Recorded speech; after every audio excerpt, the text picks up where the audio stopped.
Oke, pasti ingin tahu apa itu diabetes ya. Jadi diabetes itu dalam bahasa kerennya diabetes mellitus.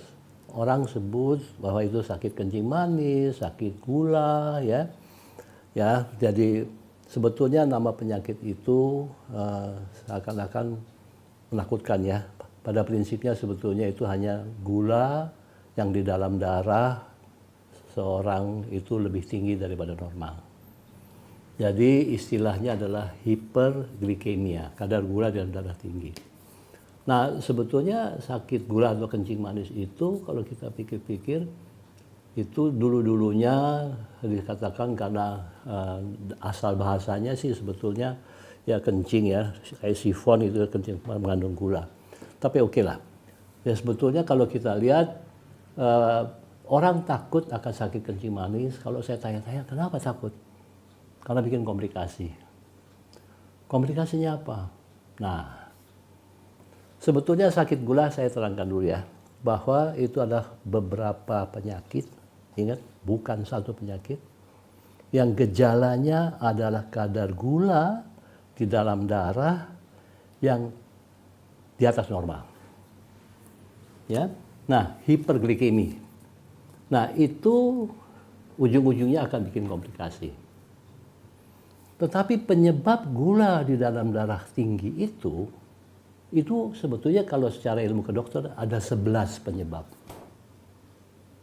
Ya, nah 11 penyebab itu akan menaikkan kadar gula di dalam darah. Ya. Nah, hiperglikemi itu beberapa penyakit. Jadi kalau kita sakit kencing manis, harus sadar bahwa oke, saya sakit kencing manis itu satu penyakit, enggak. Penyebabnya gula tinggi itu banyak. Oleh karena itu dikatakan ada beberapa tipe dari sakit kencing manis atau hiperglikemi ini. Ya, secara umum orang bilang ada tipe 1, ada tipe 2, tipe lain, tipe gestasional. Kalau lihat sejarah dulu namanya lain, diabetes pada anak-anak remaja atau juvenile diabetes. Kemudian diabetes tipe 2 dulu namanya maturity onset diabetes, jadi pada orang dewasa. Ada tipe lain, ada diabetes kehamilan. Ya dari itu aja kita tahu bahwa sakit gula itu, diabetes itu bukan satu penyakit. Ada pada anak-anak, ada pada dewasa, ada mengikut penyakit lain, ada pada kehamilan. Jadi karena penyakitnya itu gula darah tinggi sebabnya lain-lain, obatnya juga lain-lain. Jadi nggak bisa kalau sakit gula, ada satu orang sakit gula, tuker-tukeran obat apa yang satu lagi. Penyebabnya lain. Ya, jadi inilah harus tahu bahwa hiperglikemi atau diabetes mellitus, nama kerennya itu, ya kencing manis memang di dalam urinnya kencing ada mengandung gula, karena kalau kelebihan dia turun, keluar lewat urin. Ya, nah sekarang kita lihat dulu, kenapa kadar gula di dalam darah naik. Kita tahu bahwa kita makan, kalau kita makan karbohidrat, hidrat arang, nasi lah, maka itu jadi sumber energi. Dia akan dipecah, ya kemudian karbohidrat itu akan jadi sumber energi. Sumber energi itu harus masuk dari makanan, diserap melalui usus, masuk dalam peredaran darah, diberikan kepada masing-masing sel. Setiap sel kita, mulai dari otak, dari sel jantung, sel rambut, sel hati, itu perlu sumber energi, sumber tenaga yang berasal dari gula tadi, dari glukos. Glukos ya. Nah, glukos itu jadi sumber energi. Nah, gula di dalam darah itu harus masuk ke dalam sel. Untuk masuk ke dalam sel itu ada yang harus bantu. Itu namanya insulin. Kalau nggak ada insulin, si gula nggak bisa masuk dalam sel, sehingga gula akan di dalam darah terus-terusan. Ya, jadi dia tidak bisa masuk ke dalam sel. Nah, insulin ini yang membantu. Nah, tubuh kita menghasilkan insulin bagian yang mana? Itu namanya pankreas. Kelenjar ludah perut. Nah, pankreas ini akan mengeluarkan hormon insulin. Insulin ini akan membantu glukosa masuk ke dalam sel. Jadi secara normal gula akan masuk ke dalam sel, gula di dalam darah turun. Nah, itulah. Jadi kalau gula di dalam darah terus tinggi, maka dia akan menjadi komplikasi. Nah, itulah yang kita katakan kenapa sakit gula itu menyebabkan komplikasi, karena dia akan ada beberapa mekanisme bikin komplikasi di pembuluh darah. Pembuluh darah itu ada pembuluh darah kecil, ada pembuluh darah besar. Ya, oleh karena itu dikatakan komplikasi diabetes itu mikrovaskular pembuluh darah kecil, makrovaskular pembuluh darah besar. Nah, pembuluh darah kecil itu yang mana? Pembuluh darah mata, pembuluh darah ginjal, pembuluh darah syaraf. Nah, itu nanti ada retinopati, neuropati, nefropati, ya, pembuluh darah kecil. Pembuluh darah besar yang mana? Otak, jantung, kaki, tungkai. Nah, kalau tersumbat, stroke. Tersumbat jantung, infark, serangan jantung. Kaki, amputasi. Pembuluh darah besar. Jadi semua pembuluh darah bisa tersumbat. Nah, itulah komplikasi. Ya. Nah, jadi sekali lagi, kalau orang sakit gula atau hiperglikemi, penyebabnya banyak. Nah, kalau diabetes yang tipe 1, dulu disebut insulin dependent diabetes mellitus, itu bahasa kerennya. Ya, dulu disebut juvenile diabetes, jadi ada pada anak-anak. Nah, sekarang diabetes tipe 1 itu bukan hanya pada anak-anak. Jadi pada lebih tua juga ada. Ya. Nah, kemudian tipe 1 apa spesifiknya?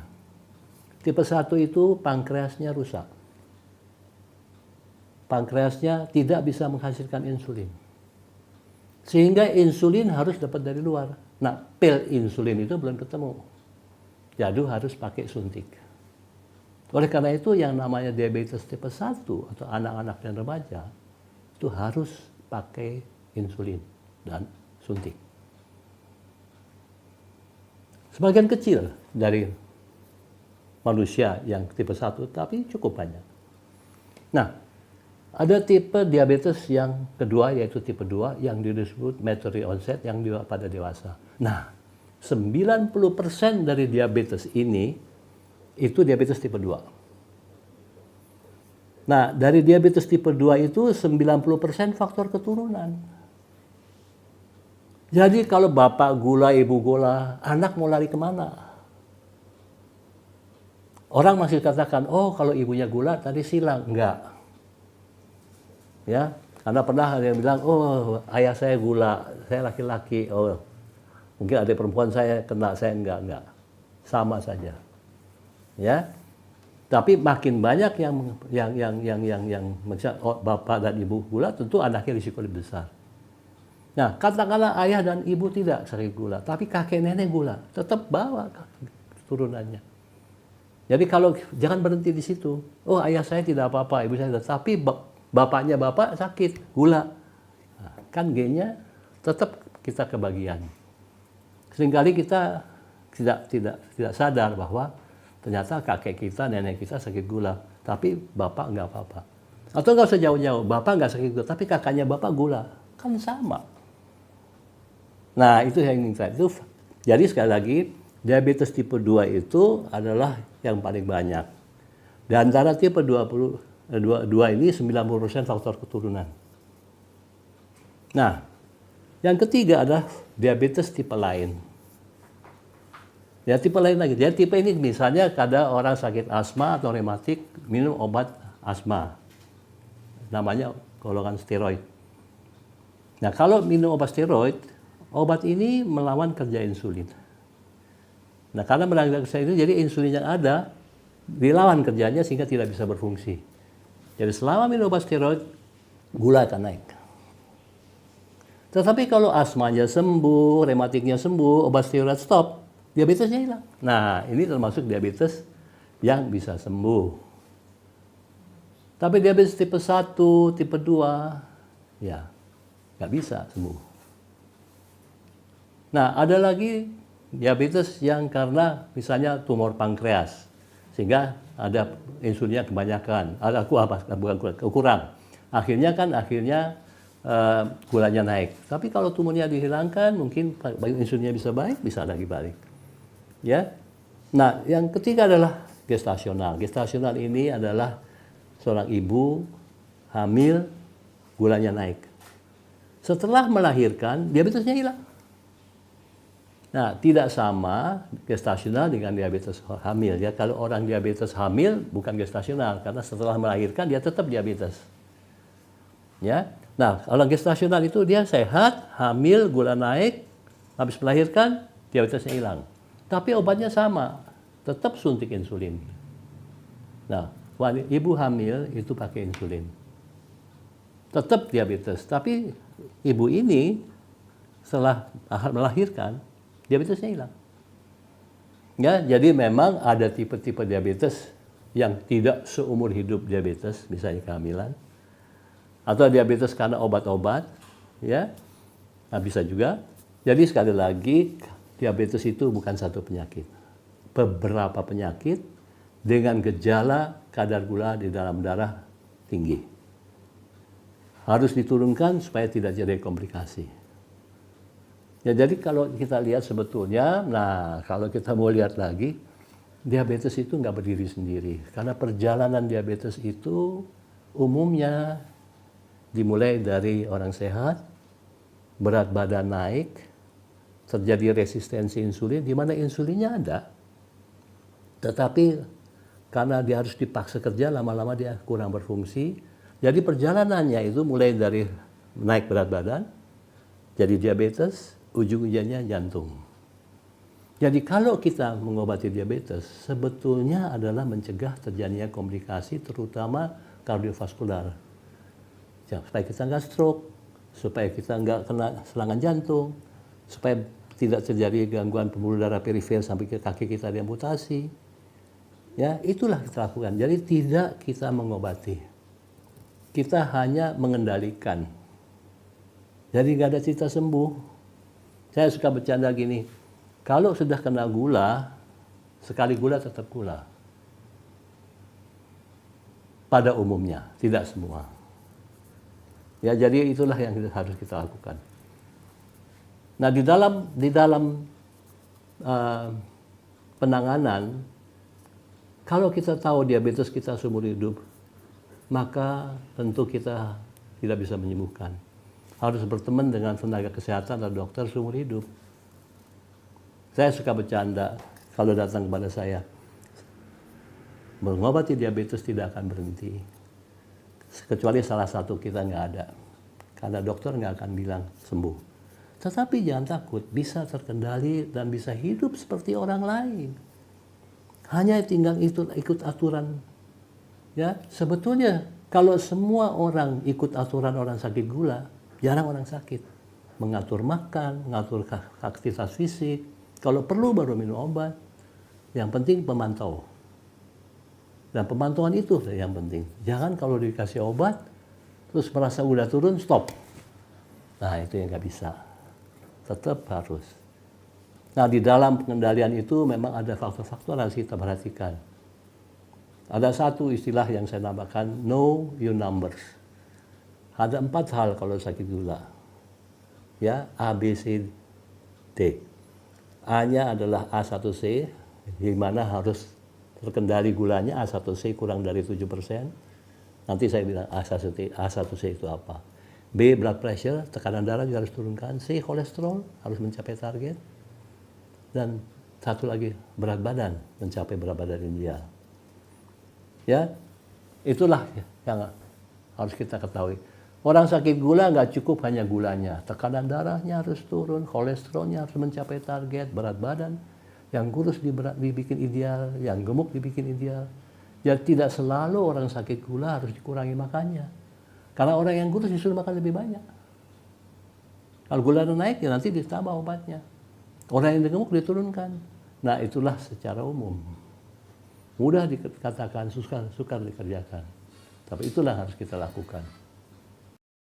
Jadi orang disebut kencing manis atau hiperglikemi kan saya katakan tadi kalau gula darah di atas normal. Nah, dan selalu dikatakan bahwa kalau orang sakit gula banyak katakan banyak minum, banyak makan, banyak kencing, berat badan turun, itu katanya gejala sakit gula. Betul. Tetapi itu kalau gula darah udah tinggi.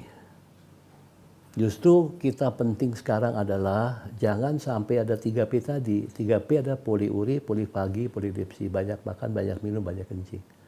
Itu kalau gulanya udah lama. Justru sekarang kita nggak mau seperti itu. Sebelum gulanya tinggi kita harus deteksi. Sehingga kapan kita periksa? Jadi kalau dalam keluarga kita jelas ada salah satu saja sakit gula, katakanlah bapak atau ibu, kakak atau adik, kan satu keluarga, ya periksalah.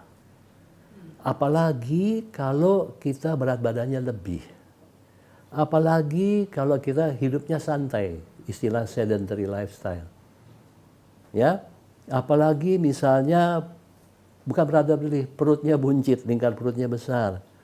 Nah, itu adalah risiko-risiko. Kalau untuk ibu-ibu wanita, kalau melahirkan anak di atas 4 kilo, jangan cepat-cepat senang karena kemungkinan ibunya sakit gula.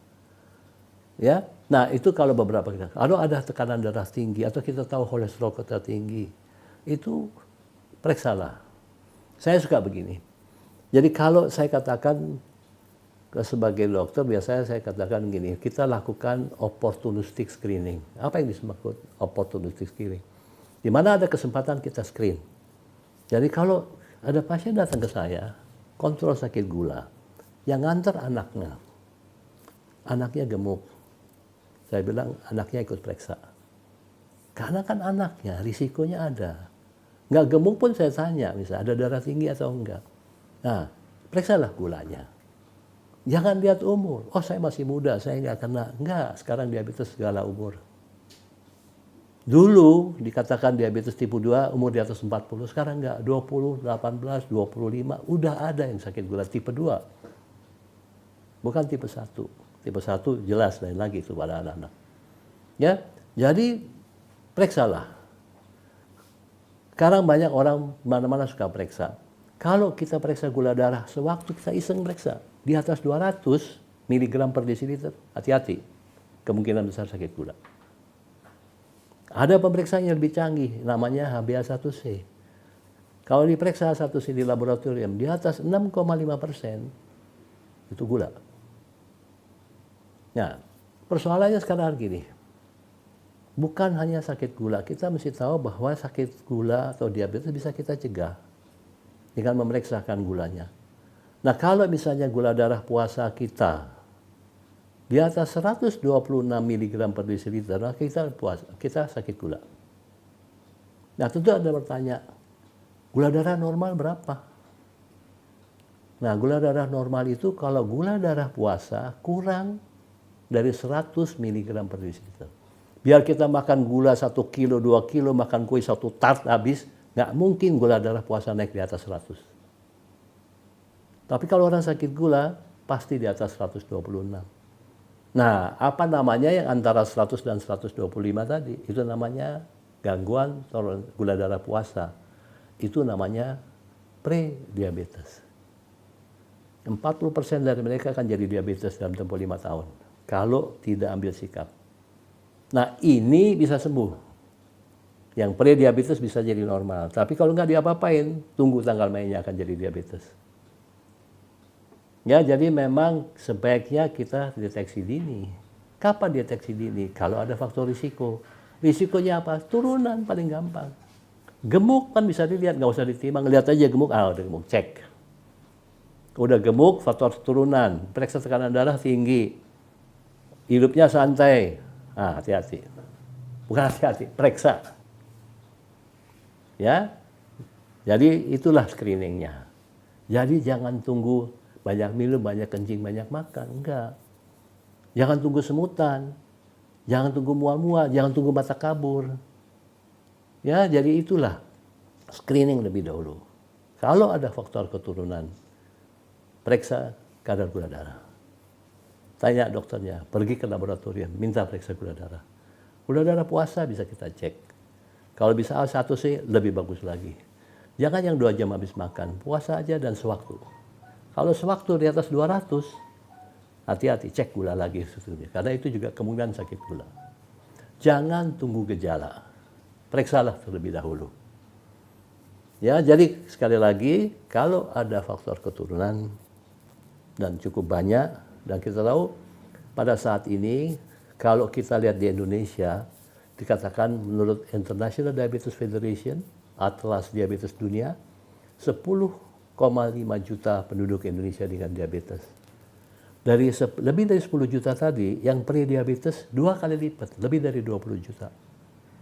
Yang menarik adalah 70% dari yang sekian ini tidak tahu bahwa mereka diabetes, tidak terdiagnosis.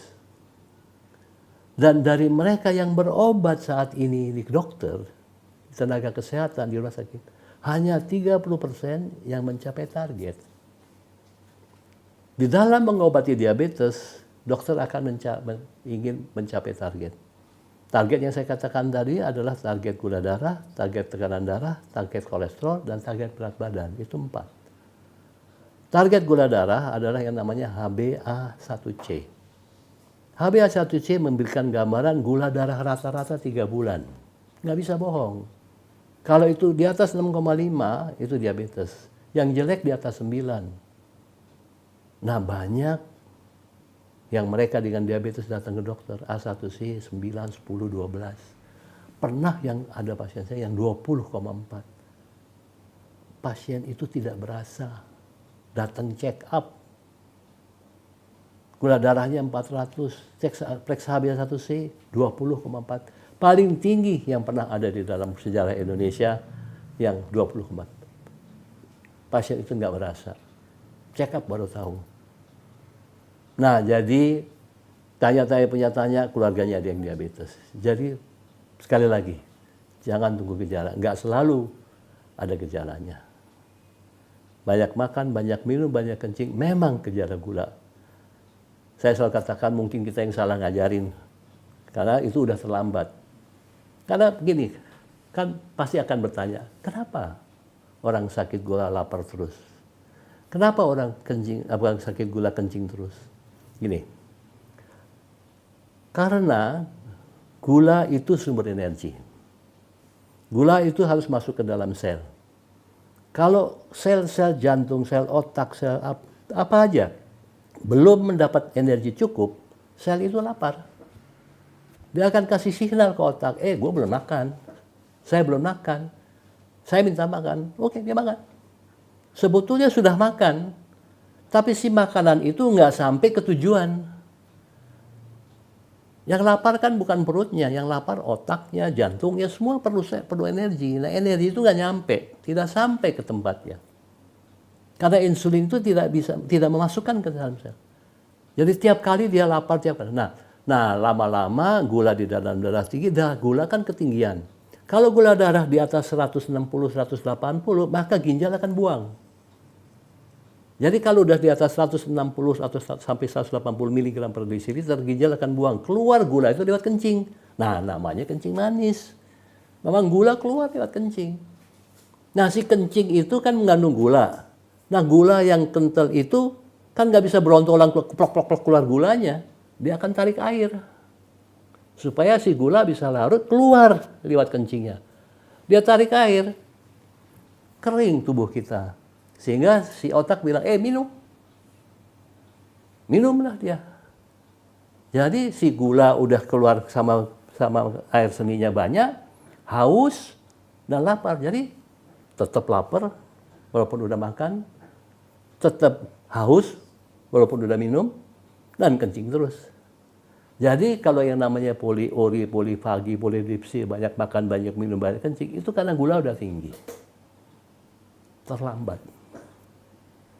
Sebelum itu, kita sudah periksa. Ya, jadi sekali lagi, diabetes itu harus dipantau. Kenapa gula darah tinggi? Kenapa sampai kencing? Kenapa sampai haus?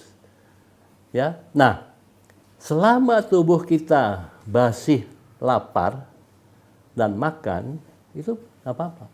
Suatu saat, gula yang di dalam darah itu ketinggian, maka terjadilah pemecahan lemak untuk sumber energi. Lemak dipecah, berat badan turun. Jadi orang sakit gula makan banyak, kurus berat badannya, turun. Nah, hasil pemecahan lemak ini nanti akan menjadi asam lemak. Asam lemak itu nanti dalam darah tinggi, jadi istilahnya ada benda-benda keton. Benda-benda keton ini bersifat asam, lama-lama terjadi asidosis, maka pasiennya akan tidak sadar. Namanya ketoasidosis, koma. Ya, jadi kalau gula darah tinggi yang akut, terjadi pasien gula tidak sadar karena koma, karena gula darah terlalu tinggi. Dan itu kalau tidak obatin ya meninggal. Jadi komplikasi diabetes itu susah. Ketinggian susah, kerendahan juga susah. Misalnya kita kasih obat gula, gulanya drop, di bawah 60 kita juga tidak sadar. Jadi susah mengobati gula. Tinggi salah, terlalu rendah pun salah. Oleh itu harus kontrol. Ya, jadi ada komplikasi akut, ada komplikasi kronik. Komplikasi akut terjadi kalau memang ada pemicu, lalu kemudian tidak terkontrol gulanya tinggi, dan itulah yang harus. Jadi selama pasien masih suka nafsu makan, saya tenang. Segitu mual, nafsu makannya kurang dan mual, masuk ke rumah sakit. Karena harus cepat dikasih cairan dan disuntik insulin untuk menurunkan gulanya.